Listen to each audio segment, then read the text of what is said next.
All right, with this lesson here, 1.6, we're going to be looking at complex numbers. And if you don't have a pencil, please find one and then come back to completing this note sheet.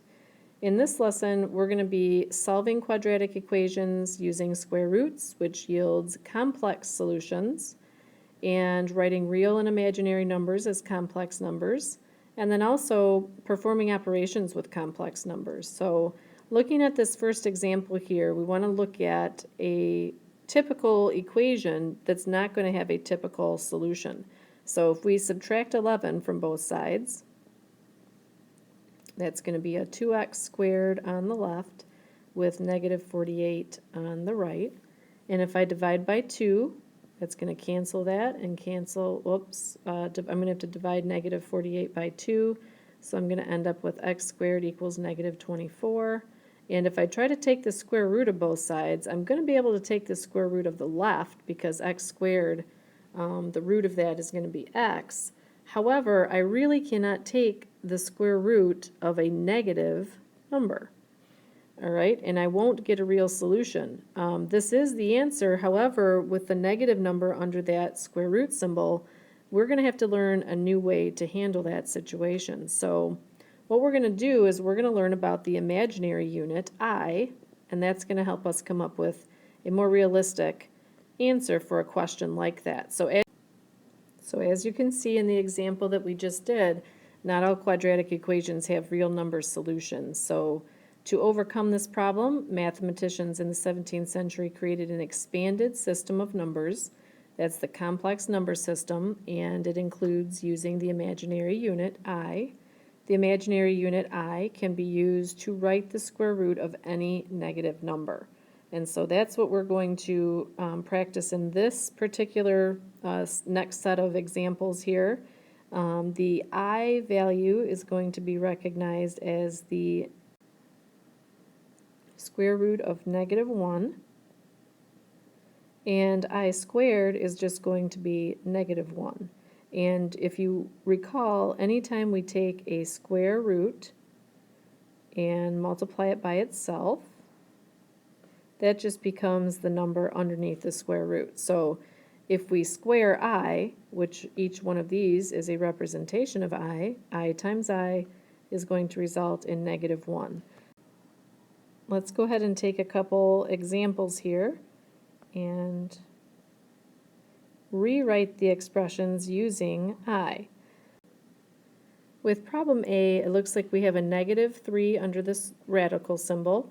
There is a plus or minus sign out in front, so we're going to address that after we address the negative 3 underneath that square root.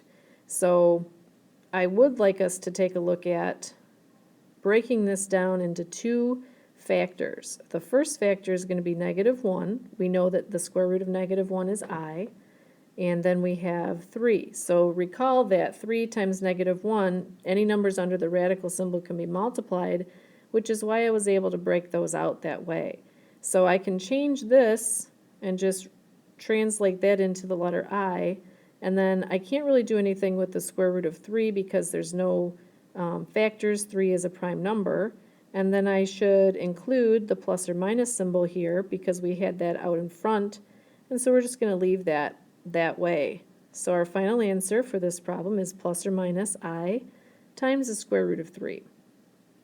Now in our next problem, B, we don't see the plus or minus sign in front, so we're just going to go ahead and make two new radical symbols here. We have a negative 1, and we have the square root of 25.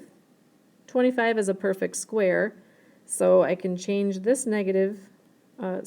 square root of negative 1 into an I, and the square root of 25 is just 5, so my final answer is going to be 5I. And I don't put the plus or minus sign here because we didn't have a plus or minus sign out in front, unlike in problem A where we did have that plus or minus sign. So if there's one there outside the radical symbol, go ahead and use it. Otherwise, we do not need to include it. All right, for problem number C, problem letter C, we have a plus or minus symbol in front. So we will deal with that at the very end. And to take the square root of a negative number, we have to separate out the -1 under that square root symbol. And then we have 18 over here, which we know is actually the square root of 9 times the square root of 2. So now I'm going to translate this into the letter I, and I'm going to take the square root of this, which is going to be 3. I'm going to go ahead and put that there. And then I can't do anything with the square root of 2, so I'm just going to leave that like this. So my final answer for this problem is going to be 3i square root of 2. And just like I said, you have to leave that as the letter I. This was a 3 when we took the square root. And so that's how you want to make sure you put it in the correct order as well. And before we move on, let me just add that plus or minus sign out here. It is part of the answer, as you know that it was on the outside of the square root symbol, so we do want to include the plus or minus. All right, let's move on to the very last problem in this section here. We're going to take this problem. The negative sign that's outside the square root symbol we will include as the final thing at the end when we put our answer together. So when we look at this, we can break this down to the square root of -1 and the square root of 50. Well, the square root of 50 is actually the square root of 25 and the square root of 2 times the square root of 2. Those things multiplied together equal 50. All right, so we know that this results in the letter I, and we're just going to put that down here. And this results in a 5 because the square root of 25 is a 5. And we have then the square root of 2, which we cannot do anything else with, but I do want to bring down that negative sign that was outside, and therefore this is my final answer for that example problem. There are some more on the next page.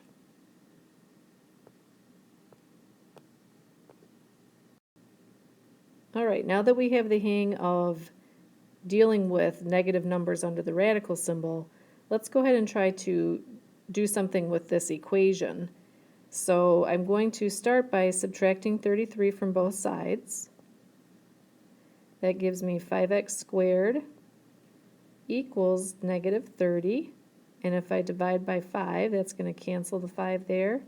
And I'm going to end up with x squared equals -6.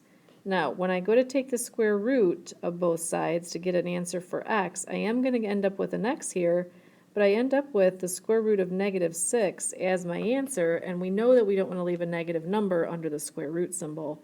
So I'm just going to turn that into, this is the square root of -1 times the square root of 6, and we know we can't do anything with the square root of 6. So our final answer is going to be x equals 6i. All right, and I would like you to try this problem over here. You're going to start by combining the -7 and the -31 before you make any other moves. So start in that spot right there. So this one right here is going to be on your own. I'll be looking for that in class. Make sure you have that one completed. And then let's go ahead down here and look at operations with complex numbers. So we worked with Venn diagrams earlier in the school year, and we even worked with complex numbers. I just want to remind you that a complex number is partially a real number and imaginary number. So a combination of these makes up the complex number. Okay, so a complex number has real parts, A and B, and then the I is going to be the imaginary part. And that's any time that we have a negative number under our radical symbol, we're going to end up turning it into something with the letter I. And I just want to point out that real numbers are any of the numbers that we discussed before. So they could be fractional numbers, they could be negative numbers, they could be things that are represented with symbols like pi, and the number 0 is a real number, etc. So any number that we have already talked about, negative, positive, repeating numbers, anything like that would be real numbers. And then we're adding to it now this imaginary number I, and that's only going to be something that we use when we have something underneath the radical symbol that is negative. We have some more examples on the last page of your notes. We are being asked here to write each number as a complex number in A plus BI form. So sometimes there will be both parts A and BI. Sometimes there will only be A. Sometimes there will only be BI. So these answers may surprise you a bit, but I think that you'll get the hang of it here. So this is a similar one to what we had on a previous page. We can break this down to a -1 under the radical symbol and a 49 under the radical symbol. Remember, you don't need to use plus or minus unless there's a plus or minus in front of the radical symbol. Now this turns into an I, and I know the square root of 49 is 7, so my final answer is going to be 7I. And like I said, sometimes you're going to have both the A and the BI part, but this is still a complex number. Even though there's not an A there, you could just assume that it would be 0. We can't do anything with this. This is already in its complex number form. Notice that it just has a real number. It doesn't have anything imaginary, but it is still considered complex. All right, again, we cannot do anything else with this. This is already in its most simple complex form. It just does not happen to have a real part. It only has the imaginary part. All right, and in a previous page, we talked about how the I squared is actually -1. Okay, so 59, this is 59 times I squared, so we would be saying 59 times -1. And so our final answer is just going to be -59. And it looks like here we have a little bit of work to do with this next problem. This one here is going to have a square root of -1 as a factor and the square root of 4. But don't forget that you have this 6 out here that's going to be added to what we come up with here with this square root of -4. So we know that this is going to be I. We know that this is going to be 2. And so this is actually a multiplication, right? 2 times I, plus we have this 6 over here. So it's going to be 6 plus 2I. All right, I will let you finish up with F. All right, so we're going to do this one on your own. Of course, if you have questions, make sure that you show that you've already tried to do that problem, and then I'd be happy to help you with it. All right, so some more examples down here. These have to do with actually adding, subtracting these complex numbers, and then also multiplying. If you take a look down at example G, we have two binomials with the I symbol in them, and so we're going to need to do some work with those. But the first few are just adding and subtracting. So when we're adding things together, we can add things that do not have i's. All right, so that's the 3 plus the 2. And then we can add things that do have i's, -4i, +4i, which is just 0i, so we don't really need to do anything else. So that's simply just the number 5. All right, and I would like you to try B on your own. I'm just going to write OYO on your own there. And I'm going to do C with you because it's a little bit tricky. Remember that negative sign needs to be distributed to the 3 as well as to the 6i, the -6i. So let's rewrite this. 7 minus 6i plus -3 plus 6i. All right, I'm just distributing this negative sign to both the +3 and the -6i. Now that I've done that, I'd like you to finish that problem as well. All right, and then for problem D here, we need to distribute the 4i to both things inside that binomial. So I have 4i times 2, which is 8i, and then 4i times -7i, so that's going to be -28i squared. Now remember, I squared is a number. It actually equals -1. Okay, and so -28 times -1, and that would just be +28, and we want to write this in the correct order, so our real number is first, and then our imaginary number. Anytime you see I squared, you're going to make sure that you turn that into a -1 and multiply it by the number next to it. All right, here's another one for you to do on your own. And then I will do F. All right, problem F. We just have to distribute things just like we normally do. So first, outside, inside, last. We're going to do the FOIL method with this, and then we're going to simplify it. All right, so I have the first ones are 2 times 4, that's 8. The outside ones are -2i times 2, that's -4i. Inside, 3i times 4, that's 12i. And our last one's 3i times -2i is going to be -6i squared. Now, the I squared, remember, we can turn that into a -1. -1 times -6 is +6. So that's the result for there. 8, and then if I can simplify this stuff in the middle, 12i minus 4i is 8i. All right, and I can combine the 8 and the 6 together to 14 plus 8i.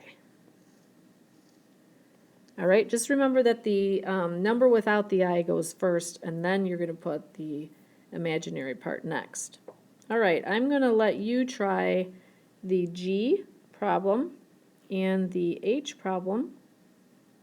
And then for letter I, it's a little bit confusing because do you see here the -2 actually gets multiplied and distributed to both parts of this binomial. This is going to get added on at the end.